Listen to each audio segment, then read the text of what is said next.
Coucou mes petites flammes sagittaires, j'espère que vous allez bien. Voilà, c'est votre tour. Donc les énergies pour le mois de mai, pour vous. Donc prenez ce qui résonne en vous. Si ça ne résonne pas, c'est que ce n'est pas pour vous, ce n'est pas le moment. Mettez un petit like, un petit message, c'est sympa aussi. Quoi d'autre? Donc nouveau format. Les cartes sont déjà tirées. Je ne les ai pas interprétées. Je fais l'interprétation en direct. Comme ça, nous pouvons gagner un petit peu de temps sur l'interprétation plutôt que du tirage de cartes. Voilà. Donc, c'est parti pour commencer avec la lunologie de Yasmine Bolland. Donc, la première carte qui est sortie, c'est la super lune. Wouh! Les émotions montent en flèche. Alors oui, là vous êtes dans un émotionnel réactionnel, si je puis dire, depuis quelques semaines, avec la nouvelle lune, donc la lune noire de ce week-end, le portail, Beltane, enfin la totale, ça va aller. Ça va bien se passer pour vous. Promis, ça va être dur, mais ça va aller. Euh, vous avez besoin de vous réaligner avec vous-même, de laisser parler votre cœur, vos émotions, de pleurer, de crier, d'hurler. C'est normal. Vous en avez besoin. Vous avez encaissé pas mal de choses depuis plusieurs années. Là, il est temps d'évacuer. Et derrière, nous avons la carte de la lune de guérison. La lune balsamique. Le temps de guérison est arrivé. Donc, c'est pour ça que votre émotionnel est décuplé, est exacerbé, et démultiplié. Ouais, vous en avez marre en fait là. Là, vous en avez marre d'être dans des énergies de ouais, tout me saoule. Non, mais là, ça va aller, ça va reprendre. Vous allez guérir. Donc, ce mois de mai, c'est le mois de la guérison, le mois de l'accomplissement et le mois où bah, ça va aller bien. Ça va être. Vous allez reprendre un peu votre souffle. Et après, nous avons la nouvelle lune en taureau. D'ailleurs, si je ne me trompe pas, c'est celle de demain.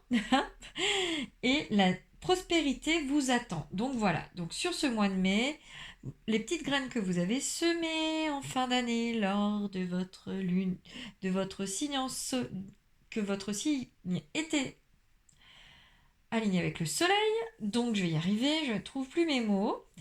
Et ben voilà, vous avez semé des petites graines et là ça y est, ça prend. Hop, c'est parti. Tuc, tuc, tuc, on y arrive. Donc tout va bien. Ensuite, donc j'ai pris l'oracle des maîtres ascensionnés de Dorine Virtue pour savoir un petit peu sur qui vous pouvez vous appuyer pour demander de l'aide. Donc Saint François, écoutez votre cœur. Saint François, merci notre pape. C'est facile. Était proche des animaux. On le voit bien sur la photo d'ailleurs, sur la carte. Voilà, c'est ce que je vous disais en fait. Votre cœur a besoin d'être ouvert, d'être guéri. Vous n'êtes pas assez à l'écoute de votre cœur, mais plus de votre cerveau. Donc là, je vais vous lire un petit peu la signification parce que j'aime bien avec cet oracle. La réponse à votre question se trouve dans votre cœur. Cette carte signifie que vous pouvez croire en vos désirs les plus chers, même si pour l'instant rien n'indique comment les choses s'arrangeront. Dans les circonstances, il vous est demandé d'avoir la foi et d'être fidèle à vous-même. L'univers veillera sur vos besoins et sur vos relations pendant que vous apporterez les changements qui s'imposent dans votre vie. Autre signification possible, vous savez déjà ce qu'il faut faire. Faites confiance à votre intuition et agissez en conséquence. Ce que vous ressentez est exact et entièrement justifié. Vous vous sentez guidé vers l'introduction de changements positifs dans votre vie. Vos sentiments et votre intuition sont l'instrument d'une véritable guidance divine. Donc là, ouais, voilà, faites-vous confiance, écoutez votre cœur, arrêtez d'écouter votre cerveau et vous verrez que tout ira bien mieux, mes amis sagittaires. Ensuite, nous avons, on continue sur la prospérité parce que nous avons Lakshmi. Lakshmi, donc déesse hindoue, vent de prospérité. Donc, ça confirme, on est d'accord, que voilà, vous êtes dans les bonnes dynamiques, que vous avez lutté, que maintenant la guérison est arrivée, que l'abondance et la prospérité vont suivre. attention, c'est toujours pareil, si vous écoutez et que vous faites ce qu'il faut, faites-vous confiance, sinon vous n'y arriverez pas. Donc je vais vous lire la petite signification également. Donc, hop. Cette carte indique que les prières que vous avez adressées dans l'espoir d'améliorer votre situation financière ont été entendues et exaucées. Puisez dans vos pouvoirs de manifestation en pensant à l'abondance plutôt que de vous inquiéter pour l'argent. Vous n'avez rien à craindre. Un nouveau vent de prospérité vous apporte à vous et à vos proches tout le soutien nécessaire. Donc vraiment, cessez de vous inquiéter pour l'argent. Tout arrive à point. Et surtout, ne vous mettez pas des choses négatives en tête. Si vous pensez négatif, le négatif arrive. Ensuite, nous avons, alors là je vais lire la carte, je vais lire le nom sur la carte, Avalokitesvara, donc beaucoup d'hindous, de divinités hindoues. Considérez le point de vue de l'autre. Alors, comme tout bon Sagittaire qui se respecte, vous avez du mal à écouter les autres. Alors vous les écoutez, mais vous ne retenez pas ce qu'ils vous disent. Voilà. Donc, dans une dispute, il y a toujours 2 protagonistes, voire plus, mais en général c'est 2 déjà, c'est bien. Et donc, dans une dispute, là je pars sur un truc un peu plus lambda, on va dire, sachant que chacun a ses ressentis, forcément, il ne vivra pas la situation de la même façon que vous. Donc, tenez compte un peu de lui et moins de vous, si je puis dire. Sortez de votre ego, sortez de votre mental pour voir un petit peu ce que l'autre ressent et ce qu'il voit, comment il se place, et il vous donnera de meilleurs conseils et vous surtout écoutez-le quoi. Donc là, je vais vous lire aussi pareil la petite signification. L'affaire en question vous préoccupe énormément. Il se peut que vous ayez l'impression d'être incompris ou exploité, cela vous contrarie. Cette carte constitue une avenue possible vers la paix, dans la mesure où vous tenez compte de l'opinion des autres. Peu importe que vous soyez ou non d'accord avec eux, l'important est de comprendre leur motivation et de ressentir la compassion pour eux. Ce processus a le pouvoir de faire basculer une lutte de pouvoir, un peu comme si on lâchait son bout dans une compétition de souk à la corde. Dès que vous comprendrez le point de vue des autres, vous commencerez à entrevoir les solutions créatives. Voilà, c'est un peu le résumé de ce que je vous ai dit, finalement, ça me rassure. Non, j'aime bien, je suis un petit peu rigolote ce soir. Voilà, c'est la fin de la journée, voilà, je finirai les autres demain parce que là, du coup, voilà, je rame. Donc, le temps que le vôtre déjà soit en ligne avec les réseaux, c'est folklore, hein. donc, donc voilà, j'essaie de me détendre, de mettre un petit peu de légèreté. Et donc là, ensuite, je vais prendre les nombres boussole pour savoir un petit peu quel chiffre va vous guider sur ce mois de mai. S'il vous plaît, mes guides pour les Sagittaires pour le mois de mai. Quel chiffre va les guider? Donc le premier, le 184 sur la page 184. Tu es dans une énergie professionnelle très forte. Pendant les 4 prochains mois, tu es invité à te libérer d'une situation professionnelle qui ne te correspond plus. C'est un changement que tu attends depuis longtemps, mais tu peux toujours le remettre à plus tard. Tu as l'impression que tu n'es pas prête ou prêt, ou que ce n'est pas le moment. Sache que pendant les 4 prochains mois, tu es dans une énergie de changement et de nouveau départ. Cela va t'aider à prendre des décisions importantes pour créer une nouvelle situation professionnelle. Cela va t'aider à créer une énergie de liberté et d'indépendance. Quelle situation professionnelle ne te convient plus? Comment peux-tu t'en défaire? Quelle décision souhaites-tu prendre? Comment peux-tu le faire? Donc là, c'est vraiment axé sur le professionnel pour vous, j'aimerais dire. Déjà par rapport à la prospérité, par rapport à l'argent, c'est vraiment des points qui vous préoccupent beaucoup, les Sagittaires, depuis quelque temps.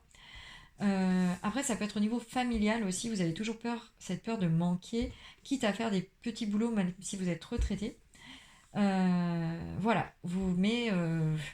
faire des choses qui vous correspondent, et pas des choses en l'air.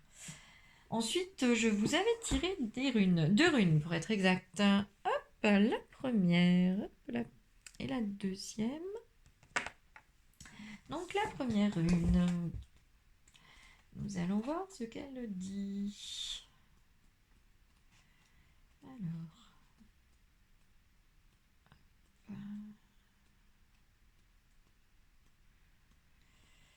est-ce qu'elle se cache?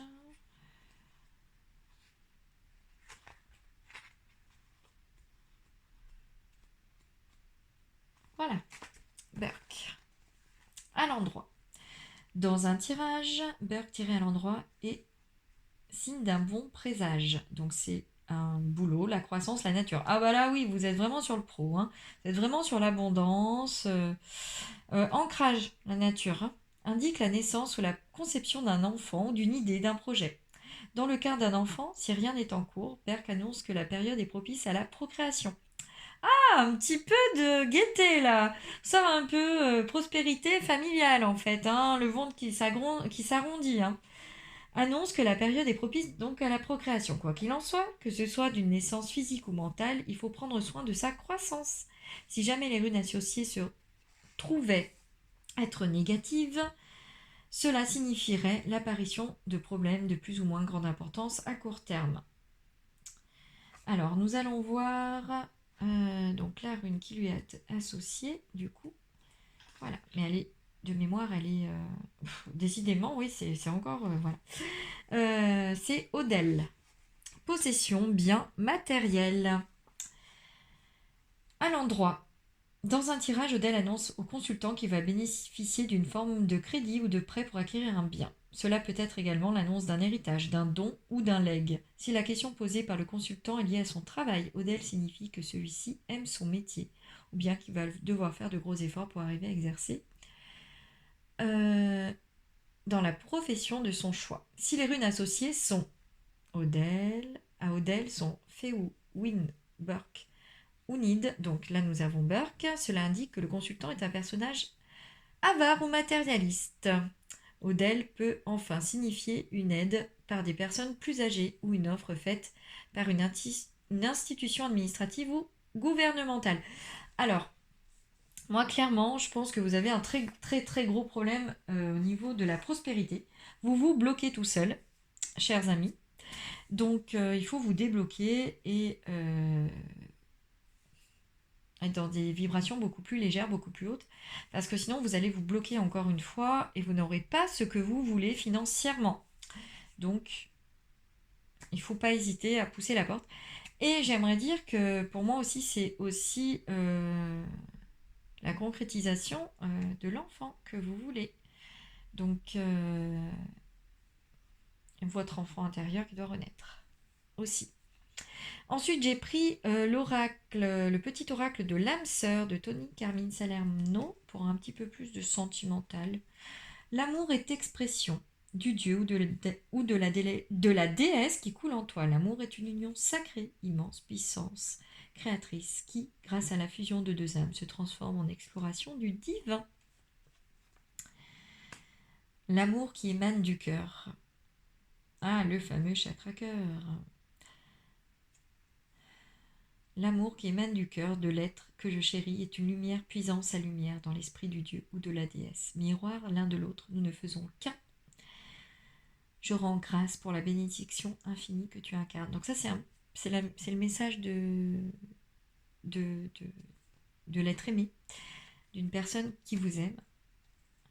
Afin d'accepter d'être séparé de la personne aimée, tu dois prendre conscience d'une réalité. Spirituellement, nous sommes toujours connectés avec celles et ceux que nous aimons. Ni la distance ni le temps ne peuvent séparer ce qui est uni par l'amour. Voilà, c'est aussi pour vous rassurer parce que vous avez toujours peur de la séparation. Et donc, voilà, vous êtes aimé, même si vous ne vous voyez pas, que vous ne parlez pas, vous êtes aimé. Ensuite, arrête de râler. Le petit oracle arrête de râler. Je prends conscience que, sauf exception, rien de grave n'est arrivé aujourd'hui. Rappelons-nous, avec nos propres mots, que nous sommes en vie, que nous traversons les jours avec nos forces, nos ressources. Oui, mon quotidien a ses petits tracas, mais ce sera toujours ainsi. C'est le jeu de la vie. Je dois alors accepter. Voilà, c'est aussi la philosophie du verre à moitié plein. Il faut accepter que tout n'est pas parfait. Ce n'est pas grave. Aujourd'hui, je choisis de baisser mon niveau d'exigence sur un point précis. Plus l'autre se sent libre, conjointe, collègue, plus il a envie de bien faire. Or, si je reprends tout systématiquement après lui en râlant, il va rapidement abandonner ou râler à son tour. Je penserai alors qu'il ne le fera pas ou mal, et je finirai par le faire moi-même, énervé. Donc prenez du recul par rapport aux situations qui vous entourent sur ce mois-ci, parce que vous avez tendance à vous baisser le taux vibratoire, car vous pensez que râler est nécessaire. Archange Melchisédek, protection contre les attaques psychiques. Si tu es attaqué ou démuni face aux attaques psychiques ou physiques de personnes, d'entités ou de ton propre mental, fais appel à l'archange Melchisédek, qui saura t'aider à régler la situation avec force et justesse. Ensuite, nous avons l'archange Azraël. L'archange Azraël est l'archange qui est souvent mal vu parce que c'est celui qui est là lors des décès pour accompagner l'âme. Donc c'est l'archange de la naissance et de la mort. L'archange Azraël est là pour aider et guider les âmes lors de leur naissance et de leur mort, mais également lors des périodes initiatiques importantes impliquant des changements de vie. Lors des passages délicats, il apaisera tes craintes et t'apportera calme et sécurité. Voilà, il ne faut pas se fier aux apparences, il faut toujours regarder plus loin que le bout de son nez. Et ensuite, pour finir, l'archange Jophiel. Sagesse et connaissance cosmique. Grâce à la puissance de son rayon jaune doré, l'archange Jophiel t'apporte sa sagesse et illumination avec de nouvelles connaissances afin de t'aider à mieux comprendre les événements et les mécanismes divins qui sont à l'œuvre dans ta vie. Donc, faites appel aux archanges pour qu'ils puissent vous accompagner et vous aider sur ce mois de mai et réguler un petit peu ces peurs qui sont les vôtres. Voilà, et ben je vous souhaite un très agréable mois de mai, mes petits sagittaires, et je vous dis à très vite. Bye bye!